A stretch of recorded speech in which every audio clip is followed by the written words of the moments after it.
Hallelujah. Shabbat. Shalom. And welcome to Sabbath Word 9. This is the concluding part on how man has disobeyed and broken all of the 10 commandments. Yes, on the last episode, or the last Sabbath Word, forgive me, on the last edition of Sabbath Word, we're just about to deal with stealing. That is the commandment that says, thou shalt not steal. And I was just saying that a lot of people these days steal in the name of Yah. They steal in all sorts of ways: manipulation, deception, advance, fee fraud, 419. And some will come and say they are doing it for the sake of the ministry. Oh my, yeah, come on. Some intimidate people, force them to even go to extents that they will never have thought of going, like going to borrow money and all of that, and take the money from them at the end of the day, leave them indebted, wretched, and poor. Stealing in the name of Yah. So, the next commandment says, thou shalt not bear false witness against your neighbor. Hallelujah. Most of the time we just say things because we want to say those things, or because we feel that they will make us belong.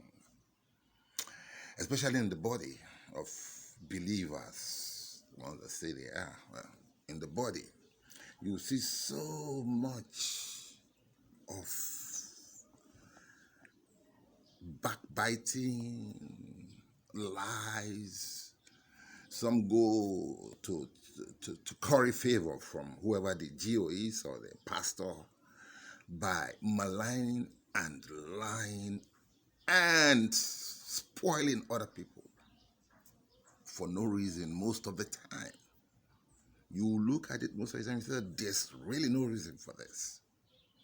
If not for eye service and whatever they think. There's just so much you can get from a man. So, it is not worth your while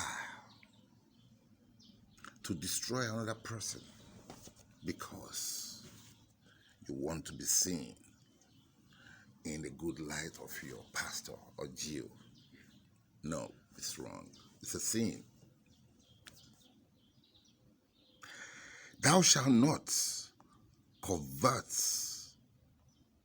your neighbor's house. This is one long commandment. Is thou shalt not covet your neighbor's wife.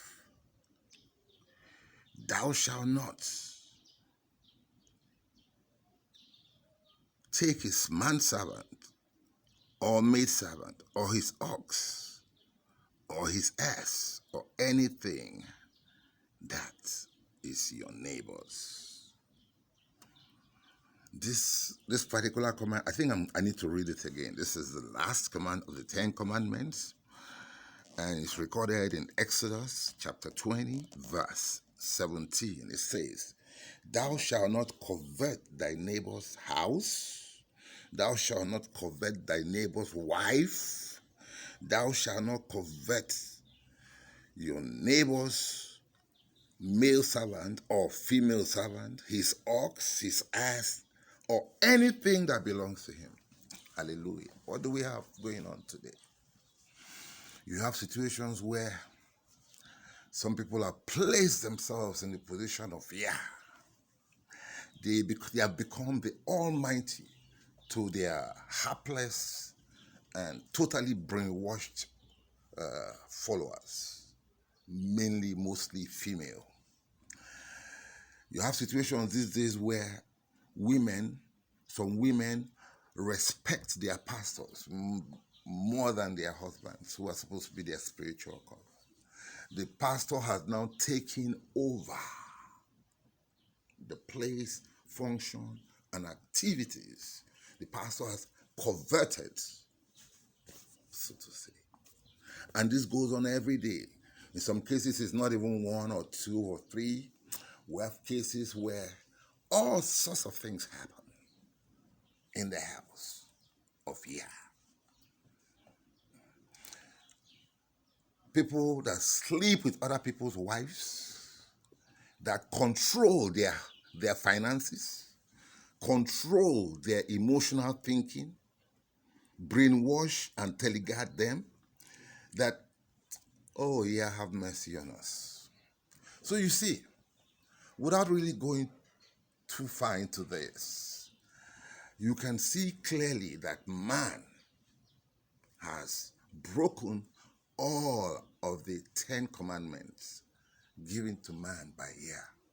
And like I've always said, the 10 commandments represent man's covenant, or Yah's covenant with man, and the way the covenant life is supposed to be lived.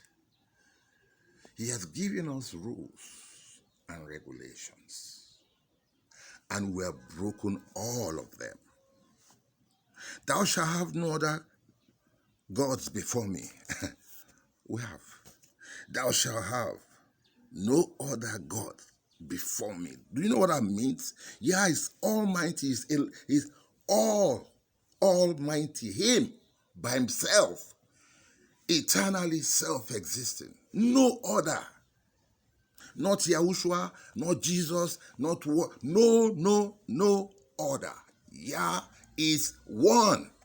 Hallelujah.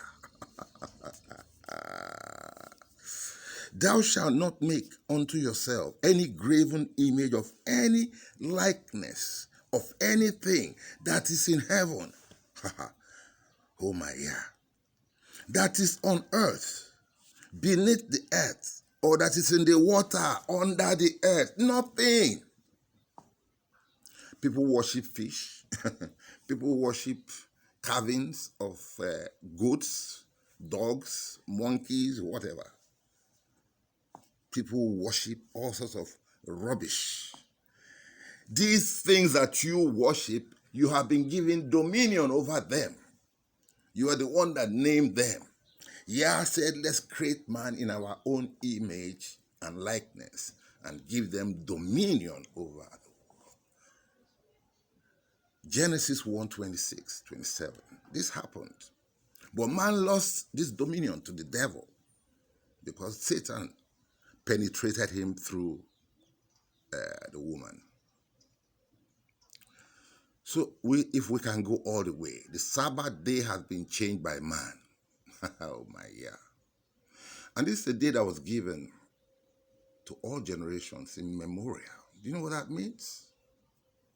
A memorial. So, there we go. May Yah continue to help us to live by his word and his commandments. And may his goodness and mercy never depart from our lives. Shabbat Shalom.